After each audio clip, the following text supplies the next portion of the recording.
저는 55입니다. 서울 종로 골목, 세월의 바랜 간판 아래서 오늘도 하루를 엽니다. 봄볕이 비단 위로 스며들고 다리미에서 피어오르는 하얀 김이 창문을 흐립니다. 20해가 넘었습니다. 남편이 떠난 지 말입니다. 그해 겨울, 현우가 겨우 4살이었을 때 저는 이 작은 가게 문고리를 잡았습니다. 다른 선택지는 없었습니다. 처음엔 바늘기에 실 꿰는 것조차 버거웠습니다. 밤마다 손끝이 화상처럼 쓰렸고 새벽이면 눈물로 베개를 적셨습니다. 하지만 포기할 수는 없었습니다. 내 살배기가 제 뒤에서 자고 있었으니까요. 바늘에 실을 꿰고 도안 대신 마음을 펼쳤습니다. 꽃잎 하나하나에 아들의 내일을 수놓았습니다. 소나무는 굳건함을, 학은 높이 날아오르길 하는 간절함을, 거북은 건강하게 오래 살기를 바라는 어미의 마음을, 사슴은 평안한 삶을 누리길 하는 간절한 기도를, 그렇게 무늬가 되어 천위에 앉은 제 마음을 손님들이 알아봐 주셨습니다. 어느새 20해라는 세월이 바늘 끝을 따라 흘렀습니다.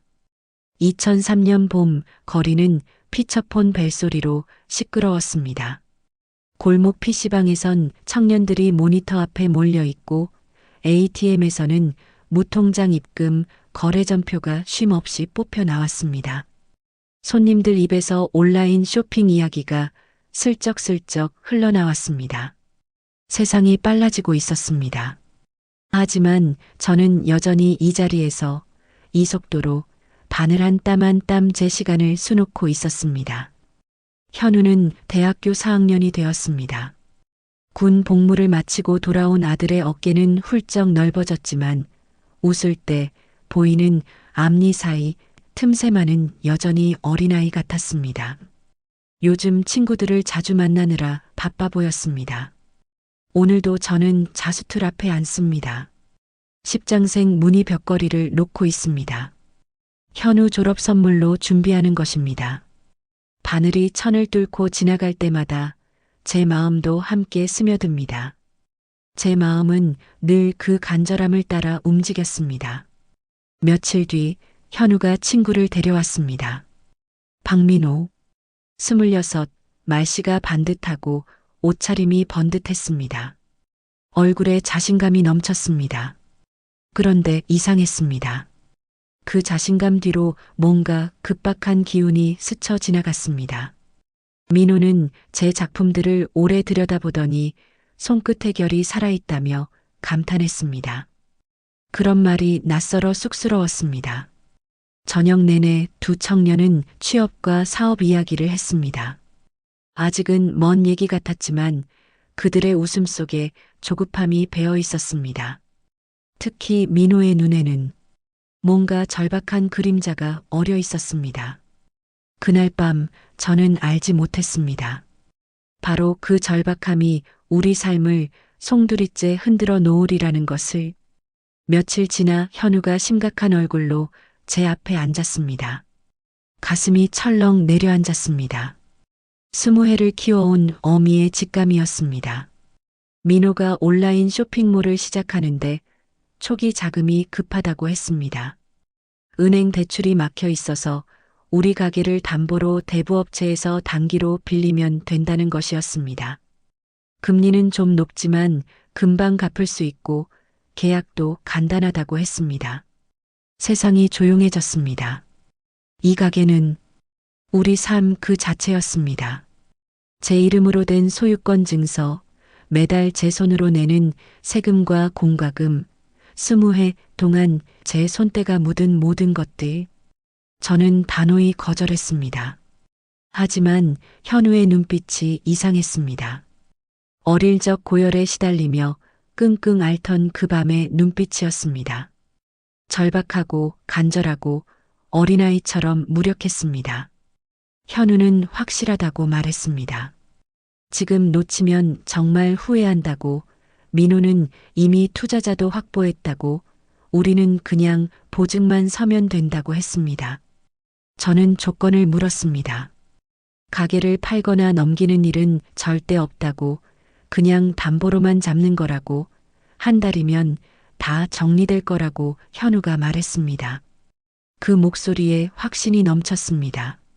하지만 그 확신이 너무 가벼워 보였습니다. 대부업체 사무실은 예상보다 깔끔했습니다.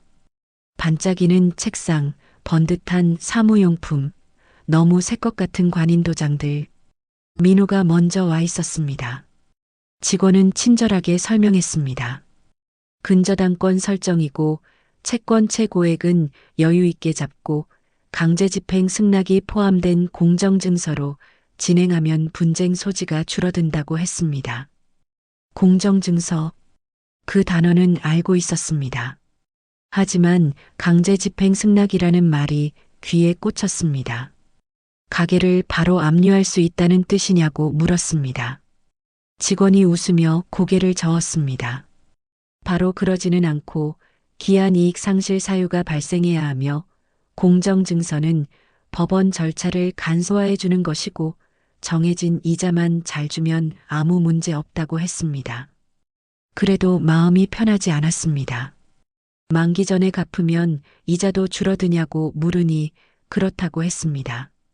결국 서류에 제 이름이 적혔습니다.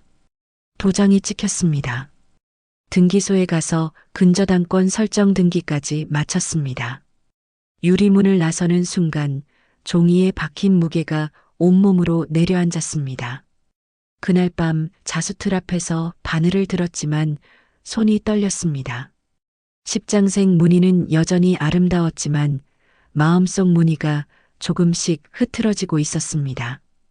한 달이 지났습니다. 현우의 얼굴이 수척해졌습니다. 민호는 전화를 피했습니다. 그러던 어느 날 우편함에서 두꺼운 봉투가 나왔습니다. 최고서, 기한이익 상실 통지, 연체이자 안내, 30일 내 변제하지 않으면 집행 신청에 들어간다는 굵은 글씨. 제 손이 덜덜 떨렸습니다. 다음 날 정장 입은 직원 둘이 가게에 왔습니다. 정중했지만 말은 명확했습니다. 이자라도 일부 납부하고 유예 기간을 받으라고 했습니다. 30일은 주겠다고 했습니다. 저는 고개를 끄덕일 수밖에 없었습니다. 시간이 필요했습니다.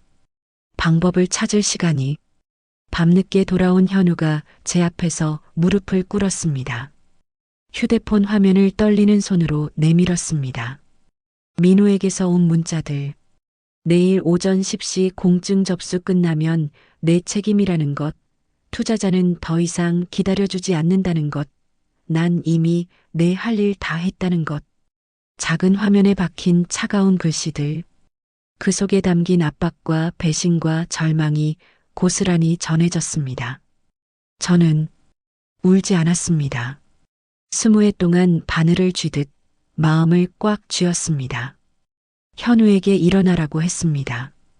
방법을 찾아야 했습니다. 아직 포기할 때가 아니었습니다. 돈을 구할 길이 막막해지자 저는 십장생 자수를 떠올렸습니다. 10년. 아니, 그보다 더 오래 손댄 작품입니다. 실은 비단, 바탕은 명주, 채색은 봉채와 화학염료가 절묘하게 어우러진 실로 빛의 각도에 따라 음영이 살아 숨쉬었습니다. 이웃 나영이 어르신이 말했습니다.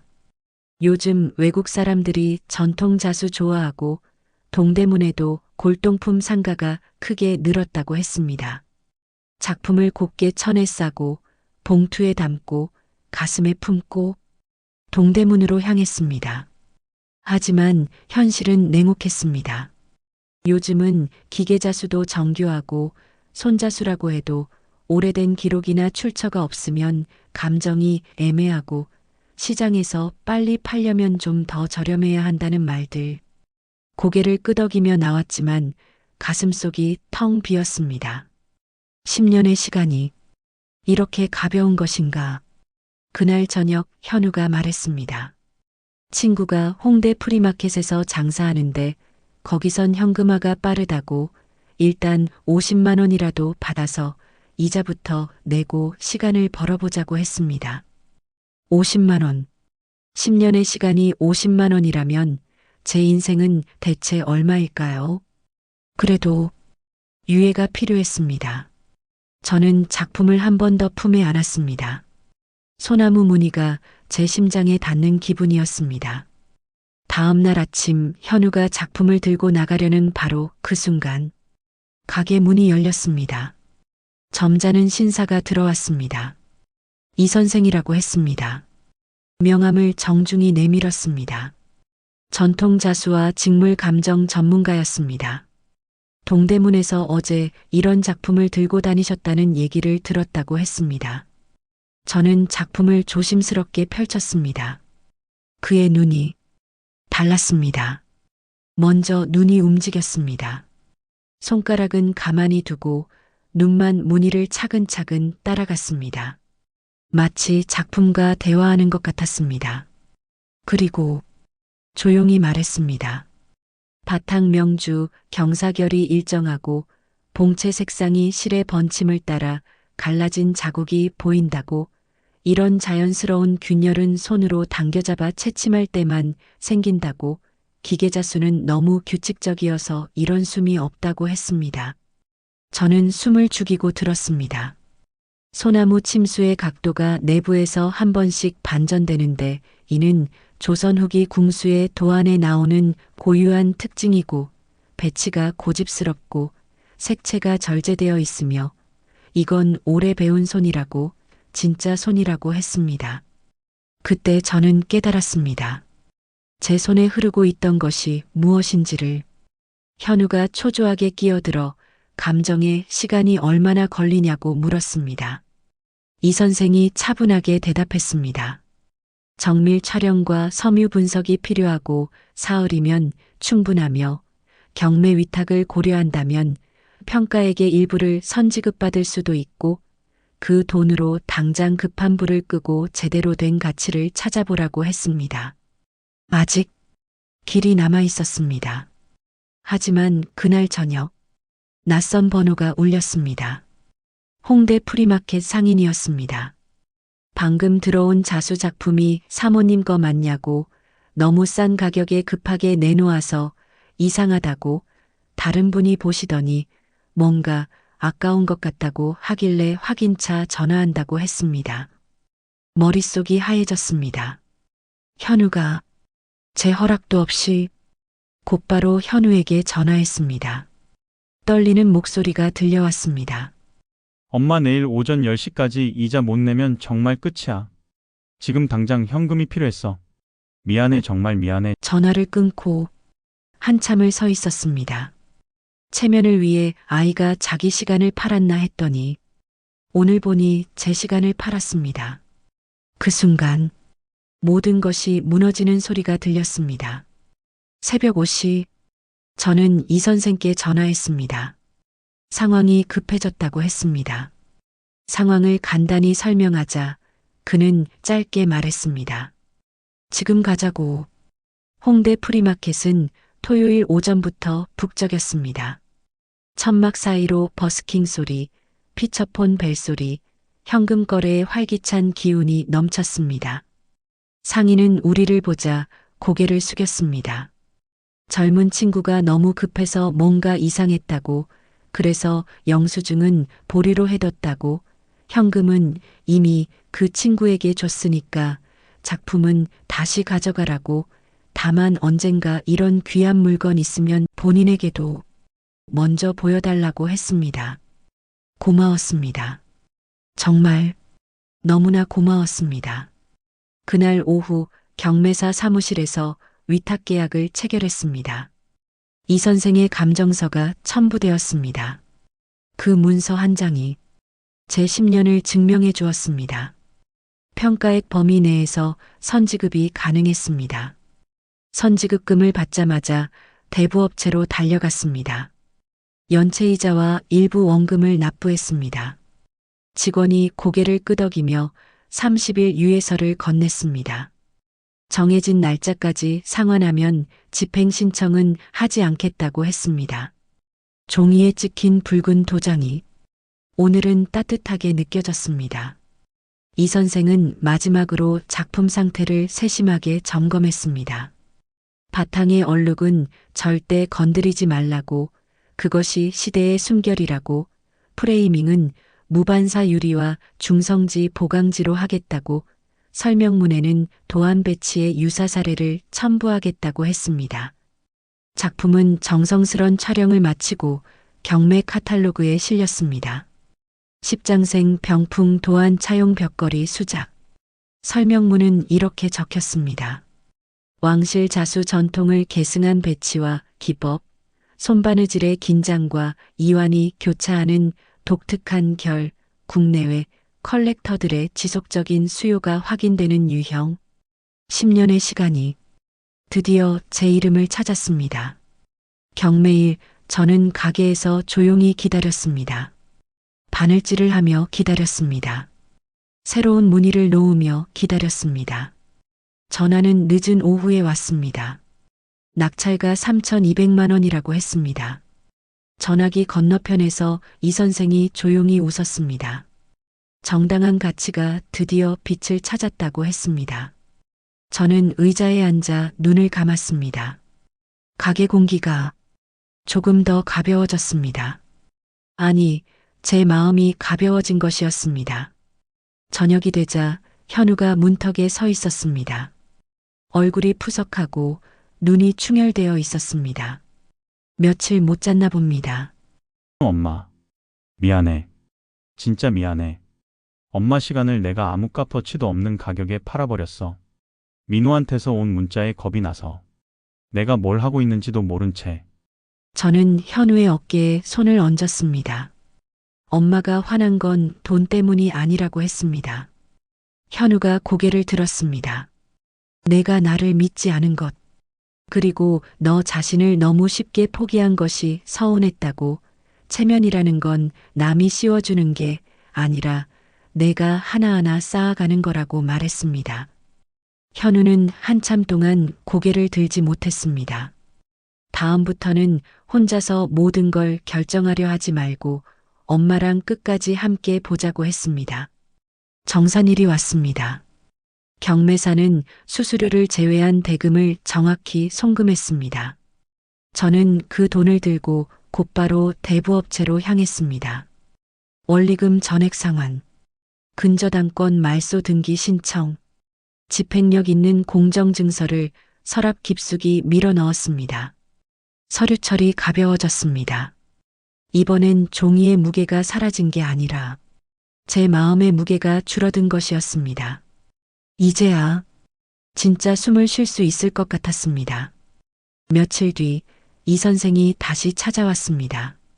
강습을 열어보는 게 어떻겠냐고 했습니다. 전통을 배우려는 젊은 손들이 많다고 했습니다. 저는 망설였습니다. 과연 제가 누군가를 가르칠 수 있을까요? 선생님의 손은 이미 학교라고 했습니다. 거기엔 20회의 시간과 정성이 고스란히 살아있다고 했습니다. 고개를 끄덕였습니다. 가게 한켠에 낮은 책상을 놓았습니다. 중성지를 깔고 비단 샘플을 가지런히 준비했습니다. 첫 수업날 20살 안팎의 젊은이들이 문턱을 넘었습니다. 그들의 피처폰이 가끔 울렸고 공책에는 봉채, 능침수, 자련수 같은 생소한 단어들이 적혔습니다. 바늘을 처음 잡는 그들의 손끝 떨림이 제 옛날과 너무나 닮아 있었습니다. 처음엔 다 어려우니까 걱정하지 말라고 저도 그랬다고 했습니다. 그들이 안도의 미소를 지었습니다. 현우는 달라졌습니다. 학교를 마무리하며 가게 일을 적극적으로 도왔습니다. PC방에 다니며 온라인 홈페이지를 만들겠다고 했습니다. 디지털 카메라로 한복 사진을 찍어 인터넷에 올렸습니다. 결제는 무통장 입금과 계좌이체로 하고 택배는 오후 5시 이전 접수분까지 당일 발송하자고 했습니다. 세상의 변화를 받아들이되 우리만의 방식으로 받아들이고 있었습니다.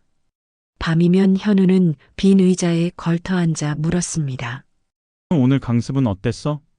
젊은 손들이 참 열심이라고. 내 또래 아이들인데 전통에 관심이 많다고 말했습니다. 엄마, 나도 많이 배워. 진짜 가치는 오래 걸린다는 걸. 그 말이 참 고마웠습니다. 늦여름이 왔습니다. 저는 새 자수를 시작했습니다. 이번에는 십장생 대신 작은 들꽃들을 촘촘히 수놓기로 했습니다. 작은 꽃은 쉽게 꺾이지 않습니다. 바람에 흔들려도 다시 일어섭니다. 줄기를 따라 실이 한번 끊어지면 바로 앞 코로 돌아가 다시 꿰면 됩니다. 뒤에서 현우가 말했습니다. 엄마, 이번 작품 제목을 내가 붙여도 돼? 고개를 끄덕였습니다. 두 사람이 놓는 시간. 참 좋은 제목이었습니다. 밤이 깊어지자 종로 골목이 조용해졌습니다. 다림이 김이 사라지고 피처폰 벨소리도 멈췄습니다. 오직 비단의 결만 남았습니다. 어머니의 마지막 그림. 그것은 끝이 아니라 시작이었습니다. 바늘 끝에서 새로운 무늬가 피어나고 그 무늬 속으로 어미와 아들의 시간이 천천히 그러나 확실하게 걸어 들어갔습니다. 때로는 넘어지고 때로는 흔들리지만 함께라면 견딜 수 있고 함께라면 다시 시작할 수 있습니다. 20해를 혼자 견뎌온 어미의 손에 이제 25 청년의 손이 포개졌습니다. 바늘과 실이 만나 무늬가 되듯 시간과 사랑이 만나 인생이 됩니다. 그렇게 새로운 이야기가 시작되었습니다. 몇 개월 뒤 가게 앞으로 지나가는 사람들이 말했습니다. 저 가게 자수 정말 예쁘다고, 어머니와 아들이 함께하니까 더 정성스러워 보인다고. 그런 말들이 바람에 실려왔습니다. 이 선생도 가끔 들렀습니다. 강습생들의 솜씨가 늘었다며 감탄했습니다. 특히 현우가 배우는 모습을 보면서 전통이 이어지는 게 이런 것이라고 말했습니다. 어느 날 현우가 물었습니다. 엄마, 우리가 만든 한복을 입고 결혼하는 사람들을 보면 어떤 기분이야? 행복하다고 말했습니다. 제 손에서 나간 옷이 누군가의 가장 소중한 순간을 함께 한다는 것이 얼마나 감사한 일인지 모른다고. 그것이 바로 제가 바늘을 놓을 수 없는 이유라고 했습니다. 현우가 웃으며 고개를 끄덕였습니다. 나도 이제 알 것 같아. 엄마가 왜 이 일을 사랑하는지. 그 순간 저는 깨달았습니다. 제가 현우에게 물려주고 싶었던 것이 무엇인지를. 그것은 가게나 돈이 아니라 진짜 가치를 알아보는 눈이었습니다. 시간을 들여 정성스럽게 만드는 것의 소중함이었습니다. 어려움이 와도 포기하지 않는 마음이었습니다. 그리고 무엇보다 함께하면 이겨낼 수 있다는 믿음이었습니다. 저녁 무렵 석양이 가게 안으로 스며들었습니다. 자수틀 위의 새 작품에 붉은 빛이 물들었습니다. 작은 들꽃들이 석양 속에서 더욱 생생하게 살아나는 것 같았습니다. 현우가 옆에 앉아 바늘을 들었습니다. 서툴지만 정성스럽게 한 땀 한 땀 놓아갔습니다. 제가 옆에서 손을 잡아주며 알려주었습니다. 이렇게 어미의 시간과 아들의 시간이 하나의 무늬가 되어갔습니다. 몇 년이 지나도 10년이 지나도 이 작은 가게에서는 늘 누군가의 소중한 순간을 위한 옷이 만들어질 것입니다. 바늘과 실로 엮어가는 이야기들이 계속될 것입니다. 그리고 그 이야기의 중심에는 진짜 가치를 알아보는 눈과 시간을 들여 만드는 정성과 함께하는 사랑이 있을 것입니다. 어머니의 마지막 그림은 끝나지 않았습니다. 새로운 그림이 시작되었을 뿐입니다. 두 사람이 함께 놓는 끝없는 시간의 무늬가